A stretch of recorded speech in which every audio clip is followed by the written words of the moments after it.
You are having fantastic Tuesdays, wherever you may be across this great country or this great land. Right off the top, I want to tell you, it's rare there's ever been a better offer for gambling on the Super Bowl in the history of gambling on the Super Bowl. If you go to FanDuel.com/Clay, that's FanDuel.com/Clay in Indiana, Illinois, Iowa, West Virginia, Colorado, New Jersey, Pennsylvania, Tennessee, Michigan, or Virginia, the three most recent states to allow signups: Tennessee, Michigan, Virginia, along with those seven I just named. FanDuel.com/Clay, $5 bet on either the Bucks or the Chiefs to win the Super Bowl returns $275. How can you make that even better? Well, I'll tell you. You can get a buddy, a friend, a marital partner, a family member to bet $5 in the opposite way, and you will then be guaranteed with a $10 wager to return $275. That is a heck of a deal just in time for Valentine's Day at FanDuel.com/Clay. It's my gift to you, FanDuel.com/Clay. 55-1 payout. Just pick the winner of the Super Bowl. You know, I've been waiting for a story like this. Last night, LeBron James got into a sideline dispute, a fracas, an imbroglio with an Atlanta housewife who appears like she should be on The Real Housewives of the ATL. I don't know about you guys, but my wife loves The Real Housewives story. She watches them obsessively. Her two favorites are Beverly Hills and Orange County, I believe, if I'm not mistaken. She can correct me at some point if I'm wrong. This show is always on in my house when I am walking through. My wife doesn't miss a single one of these. She watches the Watch What Happens live show afterwards. If I ever got to go on one of these shows, it would be more impressive to her, I think, than taking her to the White House to meet the President of the United States. If she could meet Andy Cohen and I could go on the Bravo Real Housewives discussion show, I could probably talk about him in a decent way. But that's what struck me from last night's battle. LeBron got into it with an old dude who has a young wife. The young wife then stood up and threatened to kick LeBron James's ass. Now, I don't know about her height and weight, but she says she's 25 years old. I'm guessing she doesn't weigh more than 115 or 120 pounds. And I'm guessing she's probably not much taller than 5'6" or 5'7". I don't like her odds against LeBron James, who weighs about 250 pounds at least, supreme athlete at the peak of his physical condition. I like LeBron in the UFC battle between him and the Real Housewife of Atlanta. But I'm glad that stories like these are back. This is a couple different things that stood out. First of all, props to the ATL for having courtside seats. Everybody else in the NBA is not allowing courtside seats. Like, you can't even sit within the first 6 rows of most places in like football stadiums, for instance. The ATL is like, screw it, we're selling the courtside seats. You can be right on top of the action. And on top of that action was a major battle going on. If you haven't read about this, Joe Kinsey at OutKick has been covering this like crazy. Monstrous amount of people right now on OutKick reading about LeBron versus the Real Housewife of Atlanta. I think you guys would enjoy. And if you haven't checked it out already, you can go check out OutKick.com. By the way, thanks for making January the greatest month in the history of OutKick. Deshaun Watson. The drama continues to build with what's going to go on with Deshaun Watson. This morning on the radio show, if you missed it, we had Albert Breer, and we discussed it quite a bit with him, where we thought Deshaun Watson would end up. And I gave you the 7 teams that I believe make the most sense for Deshaun Watson. NFL is a copycat league.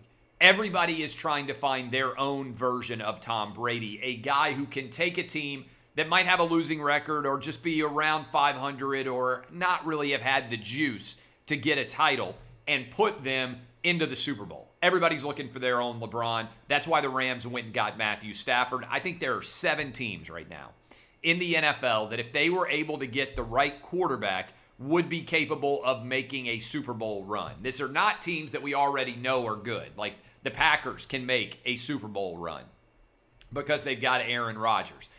Certainly, there are any number of teams, whether you want to believe it or not, Lamar Jackson with the Ravens, Ryan Tannehill with the Titans. There are teams that have proven quarterbacks that were in the playoffs that can make runs. Josh Allen with the Bills. There are a lot of these guys out there, right?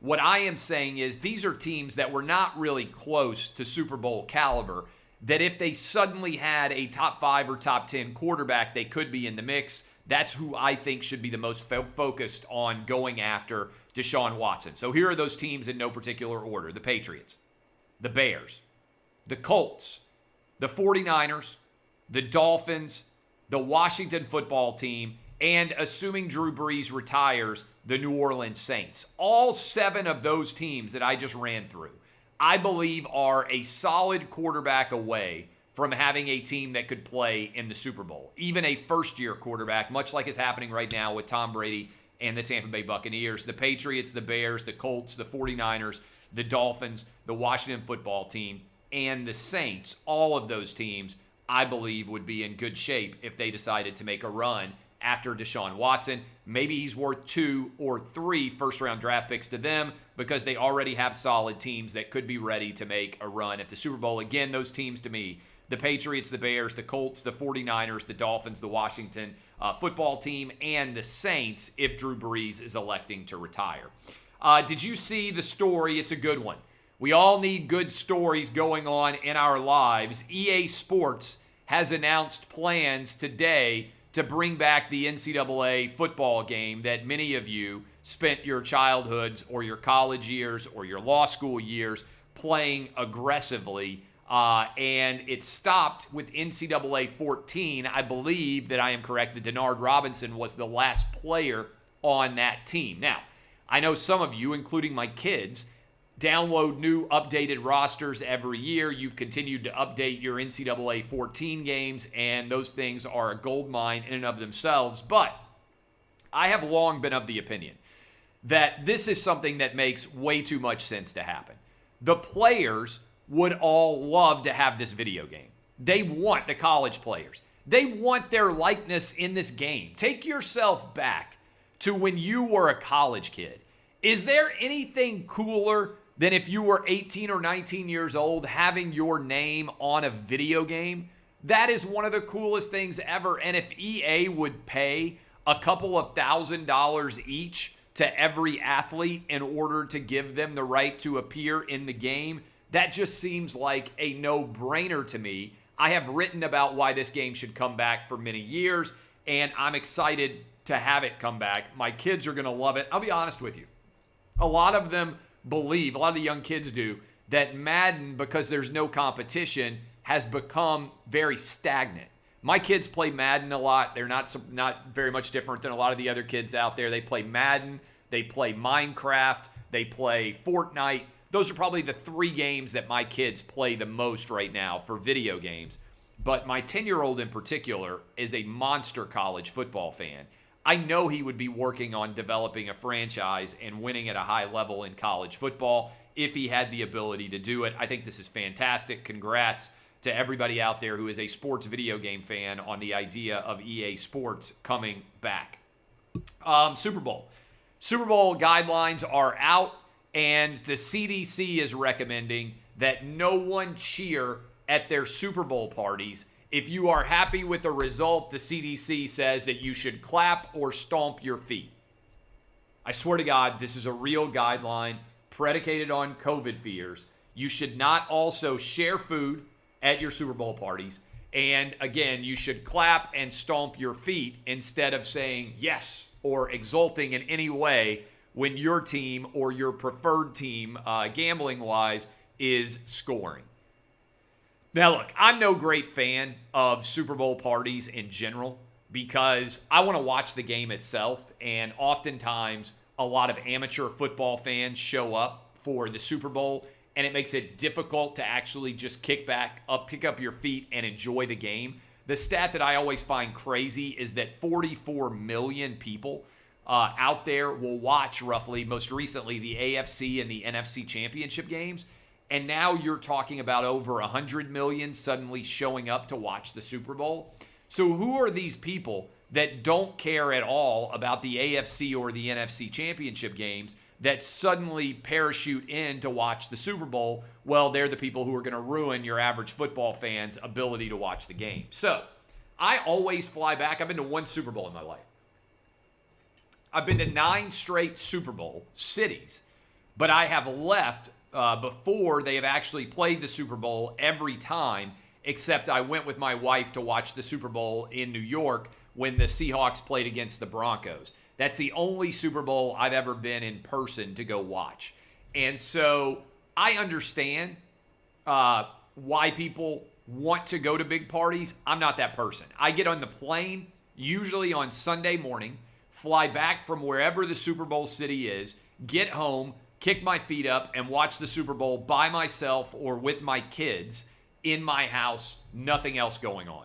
So I'm not concerned about the CDC guidelines, but I'm sure we're going to talk about these some on the radio tomorrow. You should pay attention if you are terrified of COVID. Let me tell you this. Manscaped. You guys know that it's hard to be better groomed than I am. In fact, as you're sitting out there and you're looking right now, you're thinking, my God, Clay Travis, you're immaculate. Your beard, perfectly groomed. Your neck, even shaven today. You look incredible. Even your eyebrow. I know you're all thinking that. But I'm groomed well everywhere. I'm groomed well everywhere thanks to Manscaped. Your balls will thank you just in time for Valentine's Day. We have got a ton in this gift pack, and you can get an incredible offer, which I'm going to tell you about in just a minute. Valentine's Day is here, guys. And make sure you're ready for wherever the night may take you. Our friends at Manscaped, the global leaders in men's below-the-waist grooming, are here to tell you you need to use the best tools for the job so you can be ready for anything on that special day. 2 million men already trusting Manscaped products to groom them and make sure that they are getting hooked up right now in the best possible spot. The Perfect Package 3.0, led by a revolutionary third-generation Lawnmower 3.0 trimmer, advanced skin-safe technology. If you've ever trimmed below the belt, you know how nervous this can make you. And it features a cutting-edge ceramic blade to reduce accidents. Also waterproof, so you don't end up making a mess, especially when it's Valentine's Day. You don't want to make a mess as you get ready to head out. And how about getting everything hooked up with the great Perfect Manly Scent, the Crop Reviver. Products keep our boys from sweating, smelling, and sticking. All of this, plus Manscaped boxers that are fantastic to wear. I've got them on right now. And your own refined cologne signature scent. All of that in right now, the Perfect Package 3.0. You get 20% off and free shipping with the code DBAP20 at manscaped.com. Your balls will thank you again. 20% off and free shipping with the code DBAP20 at manscaped.com. That's 20% off with free shipping at manscaped.com. And use the code DBAP20. New year, new balls. Happy Valentine's Day. All right, several other things I want to get to. Did you see state of Tennessee and Utah? Maybe other states have done the same thing. Legislatures in both those states were so fed up with what was going on in Salt Lake City, Nashville, and Memphis that they said, hey, if you don't allow in-person schooling, we are going to pull state funding of schools, and you're going to have to start laying off teachers. And you know what happened in both places? Boom, schools miraculously opened up. So if you are watching this right now, and you are a politician, and you want to actually make a difference in the lives of a ton of young kids who have been out of in-person school for nearly a year. Since March of last year, many kids have not been able to attend in-person school. If I were a state legislator, what I would be doing right now is working on a bill to pull state funding for all schools that are not having in-person schooling. Because I guarantee you what happens in a hurry. The teachers' unions collapse as soon as you start threatening their teachers with losing their jobs because state funding is not going to appear. And by the way, if Joe Biden wanted to show intestinal fortitude here, what he would say as the president of the United States is, we're not giving federal funding to any district that is not in-person schooling right now. We are going to withhold all federal funds for school unless in-person schooling begins now. All of the teachers' unions would collapse in the face of recognizing that their jobs were actually in jeopardy. All of the data reflects that school teachers are not in danger. Kids are not in danger either. Data and science are 100% clear. Every kid should be back in school. Props to those people who are making it happen in Nashville and Salt Lake City. Both Utah and the state of Tennessee should serve as models for everyone out there, including Washington, D.C., which yesterday went to court to try to get a temporary restraining order to prevent Washington, D.C. area school teachers from being able to strike. This thing is turning in a hurry.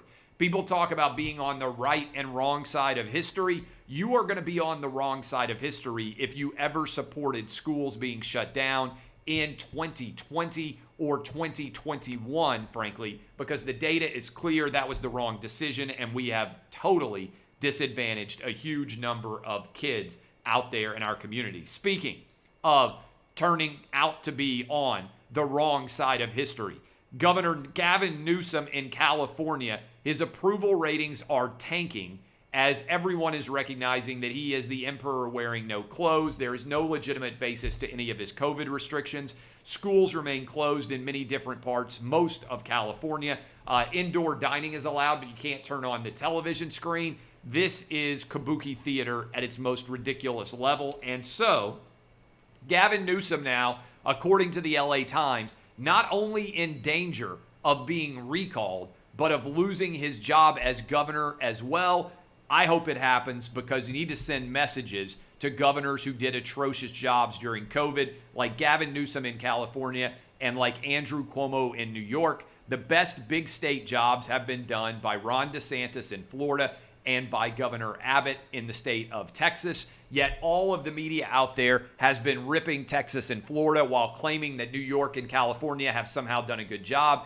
It's not true. Just look at the data. I'm going to write on this later this week. Gavin Newsom on the ropes, potentially about to lose his job, even in a liberal state like California, because people are fed up with the absurd COVID restrictions and regulations, which have no basis in fact or science. Today, Groundhog Day.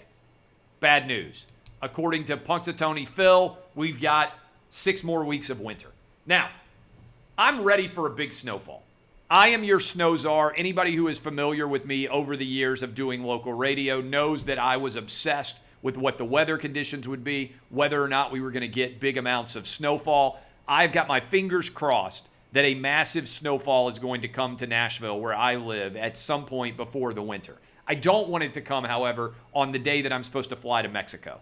I would like for the snow to come pretty much any time except for the day that I'm scheduled to fly to Mexico, and also the day that I'm scheduled to fly to Utah. My family skis. I don't ski. I don't do anything from a skiing perspective. I don't really like winter very much, although I'm not opposed if I'm in a hot tub and I've got alcohol and my hair is freezing and I'm at a ski resort. I think that's kind of cool, but I'm not a cold weather guy in general, so I don't ski, I don't snowboard, I don't ice skate, I don't do any of that stuff. If I have to put on more clothes than I had on when I get off an airport, to me, that's not a vacation.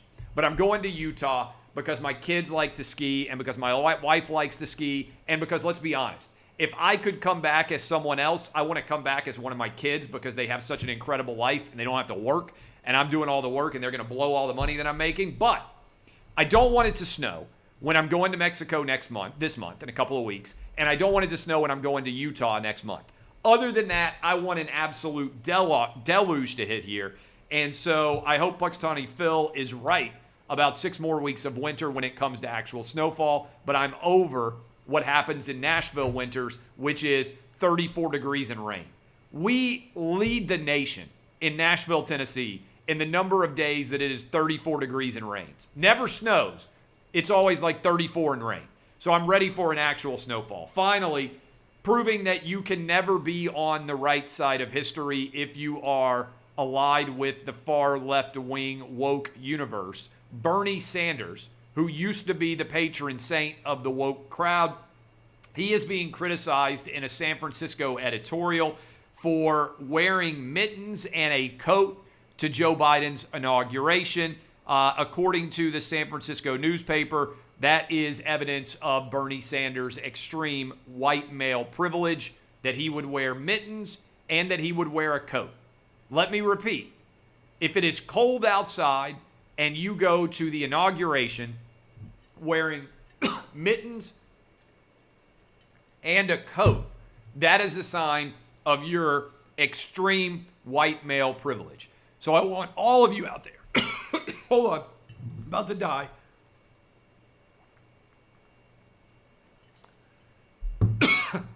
Might be my white male privilege that I almost choked to death there while taking a sip of water. Hold on. First time ever. Near-death experience, by the way. This is one of the challenges with doing solo radio. When I used to do like three-man radio, if you lose your voice or if like suddenly you have something go down your throat, like I just had a big ice cube there.